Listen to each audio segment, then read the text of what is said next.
Sanibonani bafethu, ninjani niyaphila?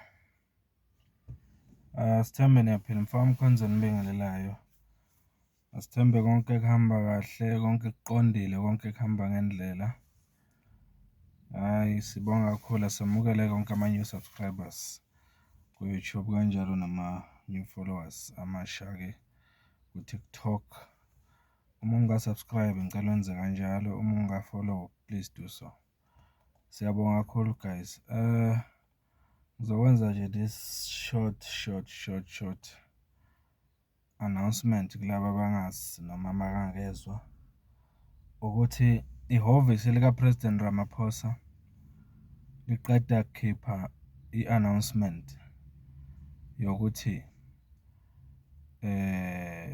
iMadlanga Commission izokhipha umbiko wesikhashana ukuthi itholeni njengoba iphenya ngale nsolo ezavezwa ubaba uGeneral Nhlanhla Mkhwanazi.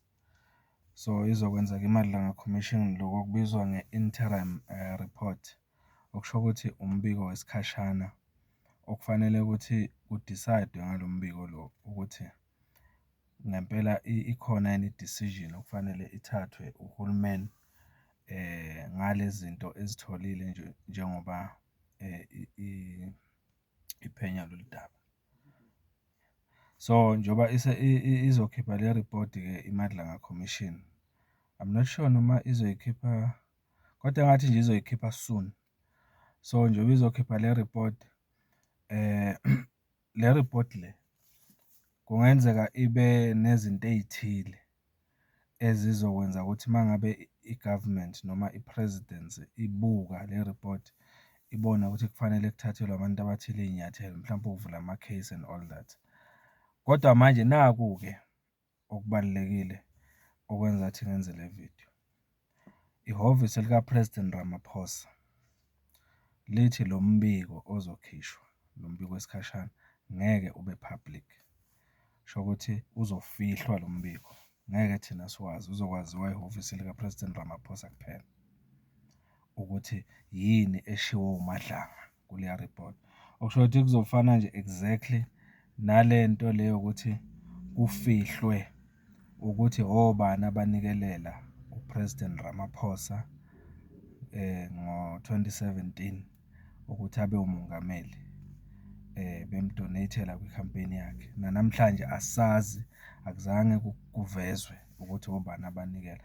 Namanje cishe kuzoba into efanayo-ke la kuMadlanga report, mayiphuma le report kuthiwa thina kufanele sifihlelwe, kusho ihhovisi lika-Ramaphosa. Manje ngifuna sixoxe ngaloko ukuthi kusho ukuthini ukuthi lo mbiko lo kufanele ufihlwe. Manicabanga nina, kukhona yini esisiza ngako iMadlanga Commission makuwukuthi izokhipha umbiko ukuthi itholeni, kodwa thina sizwe sase-South Africa singazi. Size singazi futhi nokuthi yini uPresident Ramaphosa azoyenza ngaloko azobe ekutholile kulowo mbiko. Funa just sidiscuss-e lokho nje. Ngiyanibonga-ke bafethu, ake silixoxe lolu daba. Mfoka Mkhonza lo, mina ngokwami ngikhathazekile ngalokho, kodwa at the same time bengiku-expect-ile ukuthi okufana nalokhu kungenzeka kuRamaphosa, njengoba siyazi ukuthi umuntu ofihla yonke into, akafuni ukuthi sazi izinto eziningi eziphathelene naye nehhovisi lakhe kakhulukazi.